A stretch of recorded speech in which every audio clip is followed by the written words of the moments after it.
پھر نبی علیہ السلام نے ارشاد فرمایا جب کوئی سو کر اٹھے فوری طور پر پہلے اپنے ہاتھ دھوئے، کوئی بھی چیز کھانا پینے سے پہلے۔ رات کو ہاتھ کہاں گیا، کہاں نہیں گیا، کیا ہوا، یہ سب چیزیں آپ کی جو سنتیں ہیں نا، آپ کے جو طریقے ہیں، یہ سارے کے سارے ہماری صحت کو بہتر رکھنے کے طریقے ہیں۔ یہ کورونا والوں نے کون سی چیزیں بتا دیں کہ ہر 20 منٹ بعد ہاتھ دھو، یہ کرو وہ کرو۔ بہترین زندگی تو سنت نبوی کی زندگی ہے۔ ہائیجینک لائف سٹائل گزارنا چاہتے ہیں تو سنت پر آ جائیں، اس سے زیادہ خوبصورت لائف کہیں نہیں ملے گی، پرسکون عین فطرت کے مطابق۔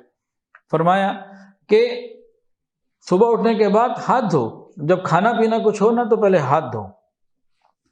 صرف ہاتھ دھو لو نہیں، سو کر اٹھنے کے بعد نبی علیہ السلام پہلا کام مسواک کیا کرتے تھے، یعنی دانت بھی صاف ہو جاتے تھے۔ رات کو آخری کام بھی مسواک ہوتا تھا، مسواک کر کے بستر پر آتے تھے۔ مسواک سے آپ کو بڑی محبت تھی۔ فرمایا اگر مجھے اپنی امت پر مشقت کا خوف نہ ہوتا میں ان کے اوپر فرض کر دیتا۔ ہاں جی، ٹوتھ پیسٹ اور برش کرنا چاہیے روزانہ کہ نہیں کرنا چاہیے؟ کیا رائے ہے؟ کرنا چاہیے؟ آپ لوگوں کی کیا رائے ہے؟ کرنا چاہیے؟ اچھا، مسواک لازمی ہونی چاہیے۔ اچھا، اصل یہ ہے کہ دانت صاف ہونے چاہیے۔ اصل کیا ہے کہ دانت صاف ہونے چاہیے۔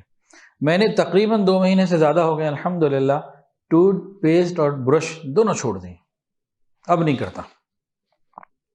اب کیا کرتا ہوں؟ مسواک پابندی سے، شوق سے اور ٹائم بھی دیتا ہوں۔ پہلے میں دونوں چیزیں استعمال کرتا تھا، مسواک بھی اور ٹوتھ پیسٹ بھی۔ اور کیا نیت ہوتی تھی؟ مسواک سنت پوری کرنی ہے، ٹوتھ پیسٹ سے دانت صاف کرنے، برش سے دانت صاف کرنے، یہ نیت ہوتی تھی۔ اللہ مجھے معاف فرمائے۔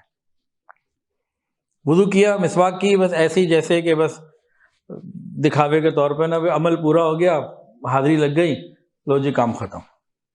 اور برش جب کر رہے ہیں تو اس سوچ کے کر رہے ہیں اب دانت صاف کرنے ہیں، اب دانت صاف ہو رہے ہیں جی، اب اس کو جناب کبھی یہ پیسٹ تو کبھی وہ پیسٹ، اور کبھی یہ برش، کبھی میڈیم، کبھی ہارڈ، کبھی سافٹ، تو یہ چیزیں چلتی تھیں۔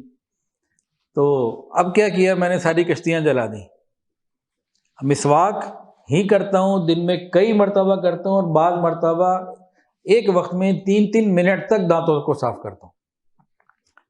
اور مسواک کرتے کرتے نا اس کے اوپر سے وہ ریشے بڑھ جاتے ہیں تو اس کو کاٹ دیا، دوبارہ نہیں ہو جاتی ہے۔ ایسے نہیں ہے کہ ایک دفعہ مسواک لی تو آخر تک اس کو استعمال ہی اس طرح کرنا ہے۔ آپ نے چند دن استعمال کر لے اچھے طریقے سے، اوپر ریشے آ گئے، اس کو کاٹ دیں، پھر نہیں ہو گئی، پھر ریشے آ جائیں چند دن استعمال کے بعد، پھر نہیں ہوگی، تو اس کو کرتے چلے جائیں۔ اور الحمدللہ مجھے فائدہ ہو رہا ہے۔ سنت الگ ہے، اللہ کو محبوب ہے، اللہ کے نبی کو محبوب ہے، خاتمہ بالخیر کی بشارت بھی ہے۔ مسواک کے فائدوں میں موت کلمے پہ آتی ہے، یہ سب برش کے فائدے نہیں ہیں، صفائی مل جاتی ہے اپنی جگہ۔ تو میں نے الحمدللہ 2 مہینے سے زیادہ ہو گئے مسواک بالکل چھوڑ، ٹوتھ پیسٹ اور برش بالکل چھوڑ دیا، مسواک کر رہا ہوں، اور مجھے اپنے دانت پہلے سے زیادہ بہتر لگ رہے ہیں۔ تو فائدہ ہوا الحمدللہ۔ تو مسواک کے ساتھ محبت کی جائے، اور مسواک صحیح اہتمام سے کی جائے۔ صرف جیسے پہلے میں کرتا تھا نا، وہ فقط یہ ہوتا تھا، اور یہ اکثر لوگوں کو ایسا ہوتا ہوگا، میرے ساتھ تو ایسا تھا، ہو سکتا ہے اور لوگوں کا بھی ایسا ہو، کہ پیسٹ اور برش تو کرنا ہے، صفائی کے لیے مسواک کرنی ہے نا، وضو کرنا ہے، چلو نماز کا ثواب زیادہ ہے، سنت بھی ہے، بس اس کو یوں پھیر لیا اور کام پورا ہو گیا۔ تو جب وہ کشتیاں جلائیں تو پھر یہ کام مضبوط ہوا۔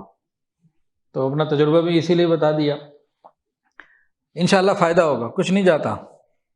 جب یہ پیسٹ اور برش کی تاریخ کتنی پرانی ہے مجھے تو نہیں پتا، لیکن 150 سال پرانی ہو گئی، 200 سال ہو گئی، 1400 سال پرانی نہیں ہے، تو ان کے دانت ہم سے زیادہ مضبوط ہوتے تھے۔ اچھا، ایک ڈاکٹر ڈینٹسٹ کی بات سنیں، وہ کہتا ہے کہ میں پاکستان میں لوگوں کے دانت نکالتا ہوں، بڑی مشکل سے نکلتے ہیں۔ جرمنی میں وہ چلے گئے، وہ کہتے ہیں ان کے تو دانت انگریزوں کے ایسے نکل جاتے ہیں۔ آپ یہ کسی ڈینٹسٹ سے ذرا جا کے پوچھیں، کوئی ڈینٹسٹ جاننے والا ہو اس سے جا کے پوچھیں۔ میں نے 2-3 سے پوچھا، وہ کہتے ہیں گاؤں گوٹوں کے رہنے والے اور جو محنت کرنے والے لوگ ہیں ان کے دانت زیادہ مضبوط ہیں شہری لوگوں سے۔ شہری لوگوں میں بھی جو ایلیٹ کلاس ہماری ہے ان کے دانت کمزور ہیں، اور یورپ کے لوگوں کے دانت اور کمزور ہیں۔ اس کو آپ چیک کیجئے، وہ لوگ تو مسواک استعمال نہیں کرتے۔ تو جتنا ہم فطرت کے قریب ہوں گے، نیچر کے قریب ہوں گے، سنت کے قریب ہوں گے۔ سنت کیا ہے؟ سنت کا ہر عمل نیچر اور فطرت کے قریب ہے۔ عین مطابق ہے، تو انشاءاللہ ہمارے دانت بھی مضبوط ہوں گے۔ سونے والے کو بیدار نہ کیا جائے، یہ بھی سنت ہے۔ ایک آدمی سو رہا ہے، اس کو نہ اٹھایا جائے جہاں تک ممکن ہو۔ ہاں کوئی فرض نماز ہے، کوئی بہت ضروری کام ہے، پھر تو اٹھانا ہے۔ اس کا یہ مطلب نہیں ہے کہ بچے اماں کو کہیں جی حضرت جی کا بیان تھا سونے والے کو نہیں اٹھانا، اب میں سو رہا ہوں فجر میں تو مجھے نہیں اٹھانا۔ کیا خیال ہے بھائی جان؟